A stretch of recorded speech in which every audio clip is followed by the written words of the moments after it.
Yeah, and I think that a lot of people, again, like the about bit on their Etsy shop is just like a bit of an afterthought. And I think a lot of people are like, what do I write here? Okay, well, my brand is a brand that sells XYZ, blah, blah, blah. And it's like, no. Like we know, like the shop front and the brand itself tells us that we need to go deeper.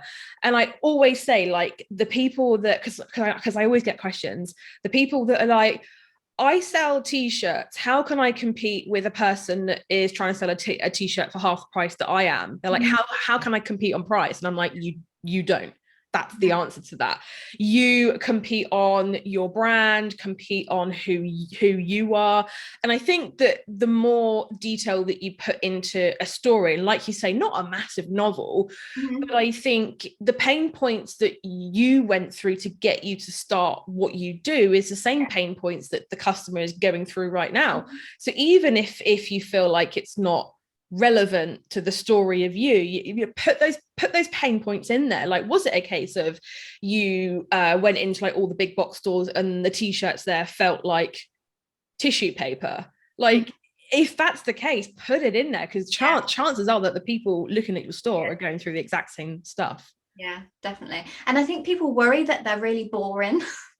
So they haven't got a story to tell, or the way that I know social media, they portray it's something like absolutely incredible, and then you kind of feel like, well, I haven't got that kind of background story, or it's not as intriguing or interesting or as exciting as that. But from experience and working with so many people who have got those sort of concerns and issues in their head, worrying, trust me, there's people just love genuine, down-to-earth people that you can sit and have a chat with. And I think that's why like podcasts are so popular, because they just love listening to just real people that you kind of vibe with and go, actually, yeah, I thought that too. So it's not the case of I haven't got this exciting, thrilling life or background story of why I'm doing this. People love genuine reasons. Like, not everyone has this amazing rags to riches story. Like, very few people actually have that. Instead, there are real people with real issues that need real items to solve it, and that is the basics of it. And I mean, if you're sat there and you're saying, well, my story is a little bit dull, no, because someone else is going through the exact same as what you are right now, or rather what you did. So it can be as easy as, I was looking for candles that weren't just candles that told a story, candles that transported me back to a moment in time, candles that when I lit them was like the sign of the end of my day, something like that. And again, I get people who are like, well, how can I compete with like Asda's, Walmart, Tesco's, trying to sell a candle for like £1? And it's like, no, you're looking at it all wrong. It's all in the brand. It's, there are a reason why people spend like what, $20 on a Yankee candle, or like $30 on a white company candle, or like a Joe Malone candle's like $100. Like, they're not your people. If they're really honestly going to you, how come this is like $15 for a candle when I can go and get one for £1? You'd be like, okay, cool, bye. Like, they're not your target market. Sayonara, crack on. I think people just want to relate to you, and it's not that you're boring or you've got no crazy background story. It's they just want to connect with you and feel that you're genuine. So I think that's why it's so important to build that authentic brand from the start, because as soon as people find you, read about you, they'll connect with you straight away. So you just it's just a no-brainer. Yeah, absolutely. Yes. Yeah, you just want to get them almost invested in your brand from the get-go, because they'll remember you over the other people that they found on Etsy or elsewhere. When they've been looking for your products, they'll remember you because of those reasons, and they'll be the ones that are loyal customers. They'll come back each time, they'll recommend you, they'll share your stuff, they'll leave you reviews, because they just value you as a person. So about making friends and making them feel at home, basically. I think that's the best way of describing it, isn't it? I think making friends actually is a really good way to put it, if you were having coffee with like, not like a really good friend, but like a person that you just kind of like met, and they said, oh, so tell me, like, how did you get started in making candles, making t-shirts, making scarves, whatever, and you're not like, oh, I have to sound really good, but you're a little bit more like relaxed, and you have a cup of coffee or tea, and you're like, or a glass of wine, and you're like, well, basically it started like this. Write it like that. Don't write it in this stiff kind of like, once upon a time there was a girl named Steph and she liked to make candles. Like, that's not. No, I think it's just be you, because it's tiring if you end up making up like a false brand to think that you're going to get higher end clients and make more money and all this, that and the other. It's just knackering. You just end up you'll just burn out in the end, because you're just always put on a false persona, won't you, really? So it's just always be true.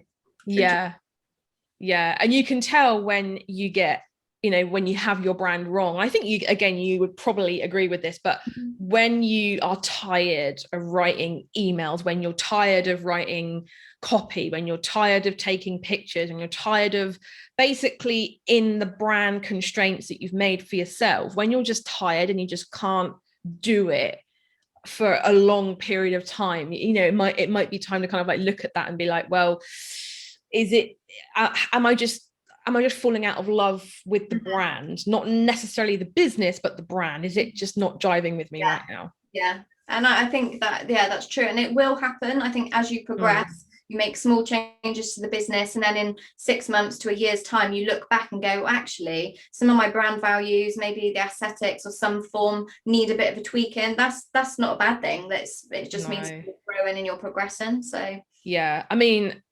especially with you working with us right now, it's like we almost have a different business every month. It's like every month we're having to be slightly different people to, like when, back in like March, it was like we could get away with doing DIY stuff, but now it's like, don't think we can do that anymore. And also like you test and you tweak and you kind of, you get more in touch with the people that you're trying to serve, and then you understand them a little bit more, which then affects the values and the story and the copy and all that good stuff. Yeah, no, definitely. I think that the brand story overall is just being true to yourself and to your audience. Don't put on a persona and make out that you're something you're not, because you will get tired and people don't connect. I think people can tell whether someone's being authentic or not, and that's also a huge turn off as well. Yeah, because you can definitely tell. Like, I'm sure a good example is when you're on YouTube and you're watching one of these YouTube videos that's like scripted to heck, and they're like looking at the camera like, hey everyone, I'm Corey, like, edit, I'm doing a YouTube video today about how to make and it's just like you just click off of it. There's nothing wrong with the content or anything like that per se. It's just you're looking at it and you're like, I don't jive with you. You're not you doing this right now. You can tell, can't you? And it's also like, if it depends on your type of personality. Some people might like the whole, I made 6-7 figures in 3 days or something like that.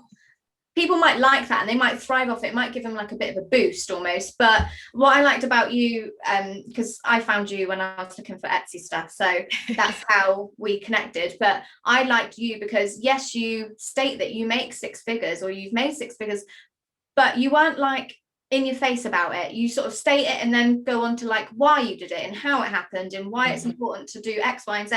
It wasn't like in your face. Some people might like in your face, but I think a majority of people don't. So I think it's the way that you relate to people, and people might like it, people might not, but I think you connect with authentic people, don't you? People that you vibe with. So, and I think we should tell the full story of how you contacted me on Instagram and was like, am I allowed to say? Yes, you're absolutely allowed to say. It was hilarious. So I was watching, I want to say it was the webinar. Yes, it was the webinar.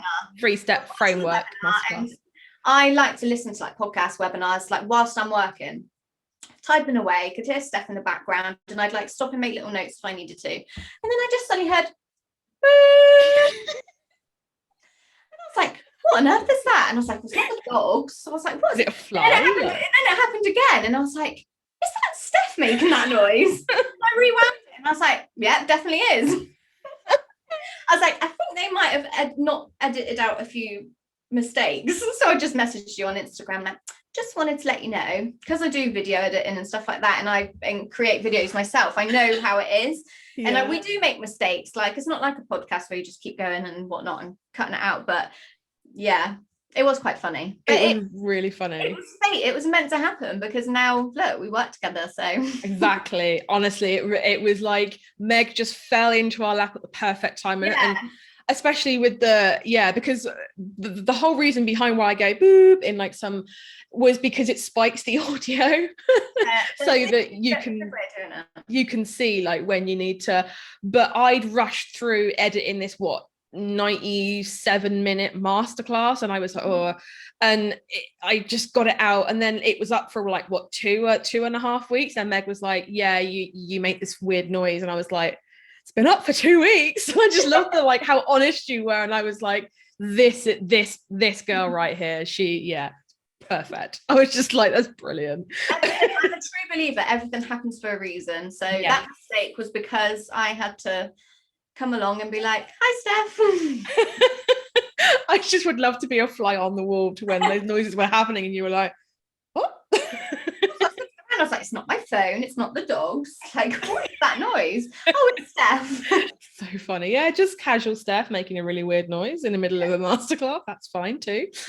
Okay. It captured people's attention. It captured my attention to go back to it. So you never know. Maybe I should have left a couple in. I don't know.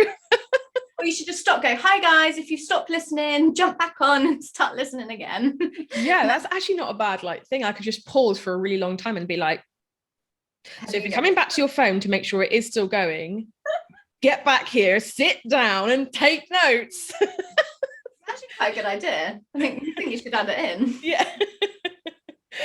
Hey boss, did you enjoy our mini episode? You can catch the full episode on your favourite podcast app or watch it on YouTube.